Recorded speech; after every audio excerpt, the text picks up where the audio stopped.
Hi friends, welcome to మీరు చూసారా channel. నేను మీ జ్యోతి.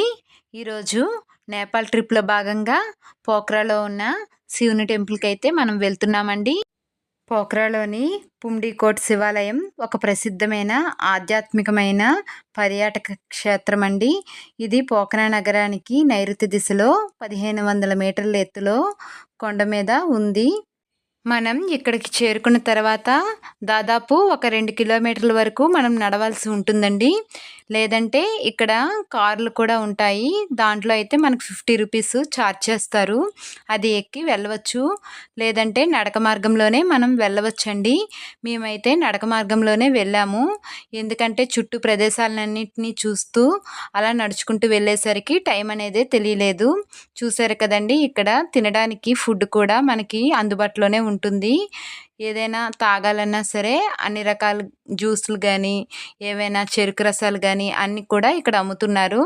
ఇక్కడ మనం నైట్కి స్టే చేయడానికి కూడా రూమ్స్ అనేవి కూడా అవైలబుల్లో ఉంటాయండి. మనం తీసుకొని రాత్రిపూట కూడా ఇక్కడ ఉండవచ్చు. ఇక్కడైతే మనుషులైతే చాలా ఘోరంగా మనల్ని మోసం చేస్తారండి. ఎందుకంటే ప్రతిదీ కూడా ఎక్కువ రేట్స్ అయితే చెప్తారు. మనం ఇండియా నుండి వచ్చామంటే మరీ ఘోరంగా ఉంటుంది. ఎందుకంటే నేపాల్ కరెన్సీ, ఇండియన్ కరెన్సీ 2 కూడా వీళ్ళు తీసుకుంటారండి. కానీ నేపాల్ కరెన్సీ అయితే ఇది మనకి ఒక 60 రూపీస్ ఎక్కువగా ఉంటుంది. అంటే మన దాంట్లో 100 రూపాయలు, అక్కడ 150, 160 అలా తీసుకుంటారనమాట.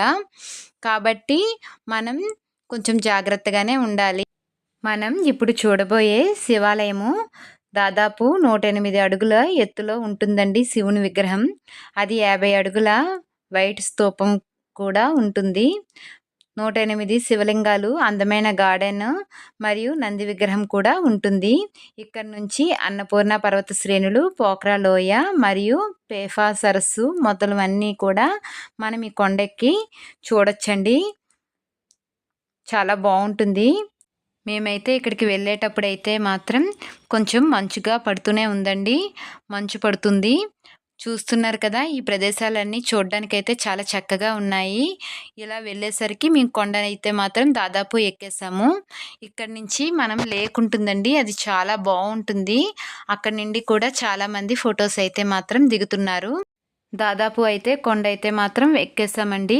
మాతో వచ్చిన వాళ్ళందరూ కొంతమంది నడుస్తున్నారు, మరి కొంతమంది అయితే కారులో వెళ్ళిపోయారండి. మేమైతే నెమ్మదిగా మళ్ళీ వస్తామా ఏటి అని చెప్పి ఇలా నెమ్మదిగా నడుచుకుంటూ వస్తుంటే మనకి దూరం నుంచే శివ విగ్రహం కనిపిస్తుందండి. చూశారు కదా, ఆ శివుని విగ్రహము 108 అడుగుల ఎత్తులో ఎంతో కన్నుల పండుగగా ఉంది. ఇక్కడ చూడడానికి ఈ లోయ చూడండి ఎంత బాగుందో. మీరు కూడా ఒకసారి చూడండి. ఇక్కడ నించుంటే మనకి కాస్త మంచు పడుతూ, కాస్త చినుకులు కూడా పడుతూ చాలా చక్కని వాతావరణంలో ఈ ఉన్న నేపాల్లోని ఈ 11 రోజులు అయితే మేము చాలా ఎంజాయ్ చేసామనే చెప్పాలి. చూశారు కదా ఆ శివలింగము ఎంత బాగుందో. ఇక్కడే మనకి నేపాల్ వస్త్రధారణ చేసుకోవడానికి కూడా మనకి అవకాశం ఉంటుందండి. మనం నేపాల్ ఈ వస్త్రధారణ కట్టుకొని మనం అయితే వాళ్ళకి కాస్త మనీ ఇస్తే వాళ్ళు మనకి బట్టలు ఇస్తారు. అవి వేసుకొని మనమైతే ఫొటోస్ అయితే దిగవచ్చు. ఇక్కడ చాలామంది కూడా మీరు ఫొటోస్ అవి దిగుతారా, మీరైతే నేపాల్ వస్త్రధారణ వేసుకుంటారా అని చాలామంది అయితే అడిగారు. మేమైతే అంత టైం లేదని మేమైతే వేసుకోలేదు. చూసారు కదండి, ఇదంతా ఫుడ్ కోర్ట్ చాలా బాగుంటుంది. కాకపోతే కాస్ట్ అయితే చాలా ఎక్కువగా ఉంటుంది. మేమైతే మాతో వచ్చిన ట్రావెల్ ఏజెన్సీ వాళ్ళే మాకైతే ఫుడ్ అనేది ప్రిపేర్ చేశారండి. మేమైతే ఫొటోస్ అవి దిగి ఈ చుట్టూ చూసేసరికి మాకు సగం టైం అయితే అయిపోయింది. చూశారు కదండి ఎంత విశాలంగా ఉందో. ఈ శివ విగ్రహాన్ని చూడ్డానికైతే మనమైతే ఇప్పుడు మెట్లయితే ఎక్కుతామండి. ఒకసారి మీరు కూడా ఈ చుట్టూ ప్రదేశాలని ఒకసారి చూడండి. చూశారు కదా, నేను చెప్పాను కదా నేపాల్ వస్త్రధారణ అంటే వాళ్ళేనండి. ఇప్పుడైతే మనం శివాలయం దగ్గరకైతే చేరుకున్నామండి. ఆ శివుని విగ్రహాన్ని మీరు కూడా చూడండి ఎంత బాగుందో. అక్కడ చూడ్డానికైతే చాలా బాగుందండి. అక్కడ చాలామంది అయితే ఫొటోస్ అయితే దిగుతున్నారు. ఇక్కడ వెళ్ళటానికి కూడా మనకి చుట్టూ ప్రదేశం అయితే చాలా ఆహ్లాదకరంగా ఉంది. ఫొటోస్ అయితే తీసుకుంటున్నాం మేమైతే. ఇలా వెళ్తూ ఉంటే చాలామంది వెళ్తూ వస్తూ ఉన్నారండి. ఇక్కడ నుంచి కూడా కొన్ని మెట్లు అయితే ఉంటాయి. ఆ మెట్లు అనేవి ఎక్కుతూ మనం ఆ శివుని విగ్రహం దగ్గరికి అయితే చేరుకోవాలి. ఇక్కడ కూడా చాలా వస్తువులైతే అమ్ముతున్నారండి. కానీ కాస్ట్ అయితే చాలా ఎక్కువగా చెప్తున్నారు. కాబట్టి మనం కొనకపోవడమే మంచిది. ఇలా చూస్తూ మేమైతే శివాలయానికైతే చేరుకుంటున్నాము.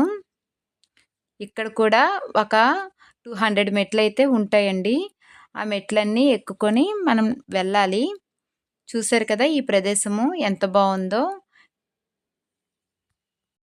ఇక్కడ స్వెటర్లు ఫేమస్ అని చెప్పేసి కొందామని అనుకుంటే, ఇక్కడ క్లాత్ అయితే చాలా బావుంది గానీ, రేట్ అయితే మాత్రం చాలా ఎక్కువగా ఉంది. ఒక్కొక్కటి కూడా చాలా ఎక్కువ రేట్ అయితే చెప్తారు మనకి. 3000 వరకు ఉంటుంది.